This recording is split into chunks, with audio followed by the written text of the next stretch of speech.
Olá a todos e sejam muito bem-vindos ao Nekoshi.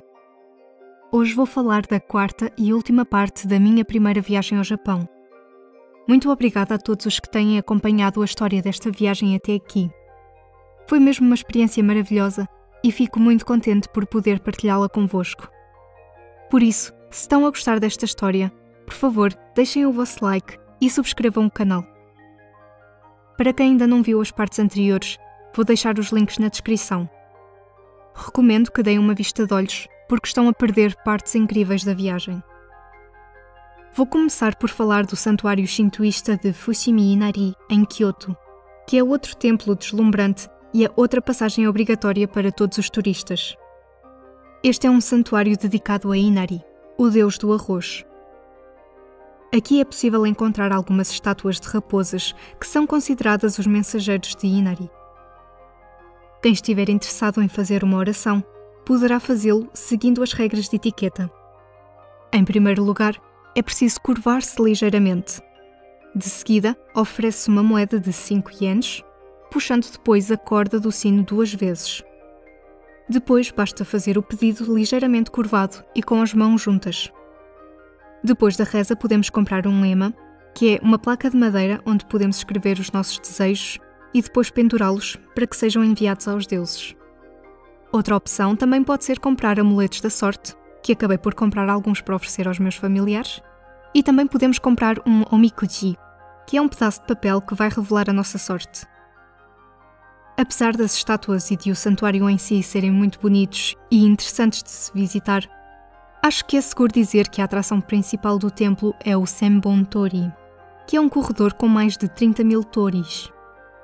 Este é um local lindo para tirar fotografias, mas esta tarefa pode tornar-se muito complicada pela quantidade de pessoas que passam aqui. Depois de passar pelos portões Tori, é possível dar um passeio muito agradável pelas montanhas e estar um pouco em contacto com a natureza.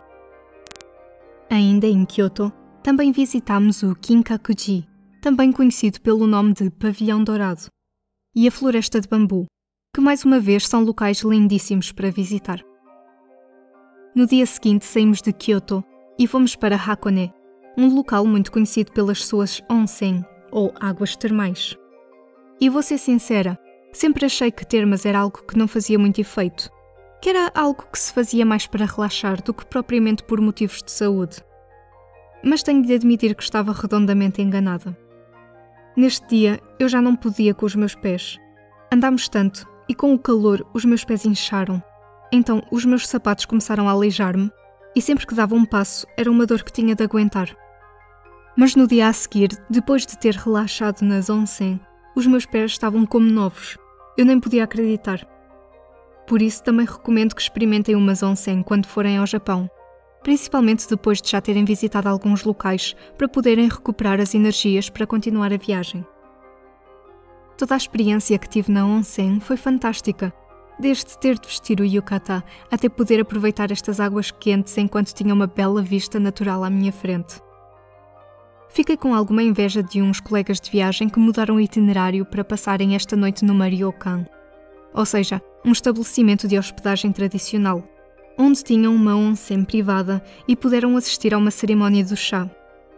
Isto é algo que tenho de fazer na minha próxima viagem. Ainda em Hakone, andámos de teleférico, que é uma das melhores formas de passarmos pelos campos de produção de sulfúrico, que é usado nas águas termais. No fim do passeio pelo teleférico, passámos num local que tem vista para o Monte Fuji. O problema é que estava nevoeiro nesse dia, então não deu para ver o Monte Fuji. Mas de resto foi uma visita muito agradável.